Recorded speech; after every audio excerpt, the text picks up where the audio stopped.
Dorothea Helen Gray was born in Redlands, California, on January 9, 1929, into a troubled and dysfunctional household. Her parents, Trudy Mae Yates and Jesse James Gray, struggled with severe alcoholism, and both worked as cotton pickers. From a young age, Dorothea suffered physical and emotional abuse, often having to beg neighbors for food to survive. At the age of 4, she lost her father, who died of tuberculosis. 2 years later, her mother was fatally injured in a motorcycle accident. As a result, Dorothea was sent to an orphanage, an environment that left deep scars on her personality and likely influenced the decisions she would make later in life.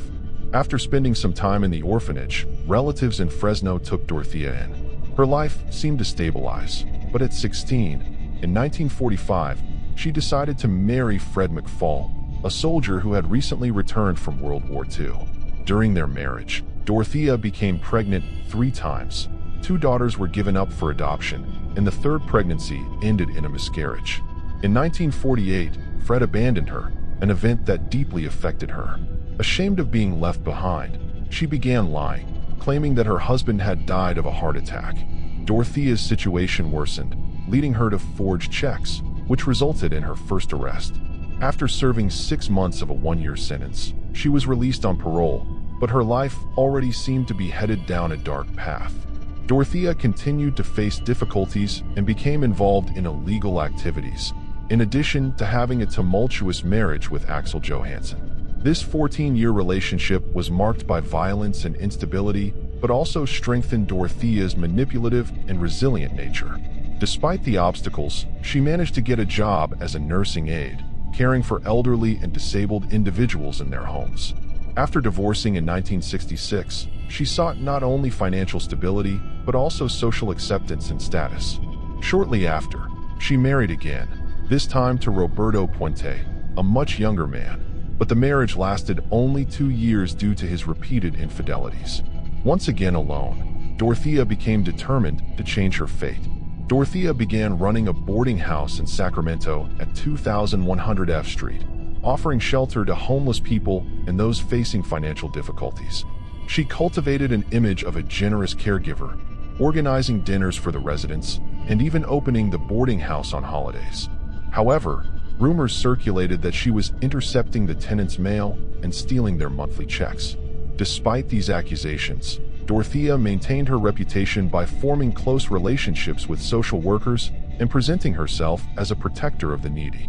However, suspicions about her activities grew, especially after the mysterious death of Ruth Monroe, a 61-year-old tenant who was found dead just 17 days after moving in. The police were called, but Dorothea explained that Ruth had been depressed due to her husband's terminal illness, leading investigators to rule the death as a suicide.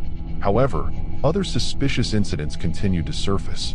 In 1982, Malcolm McKenzie, a 74-year-old man, accused Dorothea of drugging him to steal his jewelry and money. He recounted that after meeting her at a bar, she accompanied him to his apartment, where he suddenly felt weak and unable to move while watching her search through his belongings. This accusation led to Dorothea being sentenced to 5 years in prison, but due to procedural failures, many prior allegations were overlooked, and she was released after serving only 3 years in 1985. During her time in prison, Dorothea met Everson Gilmouth, a 77-year-old man who corresponded with female inmates. They developed an intense letter exchange, and Dorothea discovered that Everson had a stable financial situation, sparking her hopes for a fresh start. On the day of her release, Everson was waiting for her, and they quickly began a romantic relationship that led to marriage plans and a joint bank account. Dorothea then offered $600 to rent the entire house where she ran her boarding house. Shortly after, she convinced Ismael Flores, a worker she hired for repairs, to build a wooden box, claiming it was for storing books. However, the box was later discarded in a nearby river, raising suspicions. That box became the center of a police investigation when its macabre contents were eventually discovered. The body of Everson Gilmouth had been stuffed inside and discarded like an ordinary object. Dorothea continued running the boarding house, now with an even darker reality lurking beneath the surface. Even after the body was found, She maintained a calm facade and managed to deceive authorities for a while longer until more deaths were linked to her boarding house. Dorothea's cunning, her ability to manipulate the system and those around her, led to the beginning of a series of investigations that unveiled the extent of her crimes and turned her into one of Sacramento's most terrifying figures. Dorothea continued cashing her tenants' social security checks and told their families that they were sick and unable to communicate. In 1986, she approached Peggy Nickerson, a social worker, offering accommodations for elderly individuals with fixed incomes. Believing in Dorothea's good intentions, Peggy referred 19 elderly people to the boarding house. However, over time, some tenants began to disappear without explanation. Dorothea justified their disappearances by claiming they had moved away. Meanwhile, she strictly controlled her residents' finances, exploiting their vulnerable situations for her own gain. Dorothea maintained a meticulous routine to ensure that everything remained under control. With the help of a man known as El Jeef, a homeless alcoholic she had taken in, she carried out excavations in the garden and structural changes in the basement. The constant digging and the movement of dirt and trash with a wheelbarrow caught the attention of neighbors, but Dorothea justified it as routine home renovations. With El Jeef's sudden disappearance, along with other suspicious incidents, a darker pattern began to emerge within the boarding house. Still, time passed without a thorough investigation, and Dorothea continued her activities, deceiving the system. Among the victims was Betty Palmer, an elderly woman who vanished after attending a medical appointment in August 1986. Shortly after, Dorothea used Betty's documents, altered with her own photo, to access the victim's benefits. After her, more disappearances followed, including James Gallup and Vera Martin. Dorothea always had prepared responses regarding their whereabouts, which delayed any action from authorities. As the number of missing individuals increased, Dorothea's profits grew as well, thanks to the social security checks she continued to cash. In February 1988, Bert Montoya, a tenant with a mental disability, mysteriously disappeared. Bert had been referred by Judy Moise, a social worker who trusted Dorothea and believed he would receive proper care. At first, Bert seemed to be improving, reinforcing the idea that he was in good hands. However, once Dorothea officially took control of his finances, she began withdrawing his benefits in her name. When Judy inquired about Bert, Dorothea claimed he had traveled to Mexico to visit his family. Suspicious, Judy reported Bert's disappearance to authorities, triggering an investigation that would begin to uncover the dark secrets buried in Dorothea's garden. On November 7, 1988, police finally arrived at the boarding house to investigate Bert Montoya's disappearance. The conflicting stories and Judy's testimony convinced investigators to take a closer look at the property. Dorothea remained calm and composed, offering seemingly logical explanations for every question. However, the strong odor and the presence of numerous flies around the garden raised the officers' suspicions. As they dug deeper, they discovered that the yard concealed something far more sinister.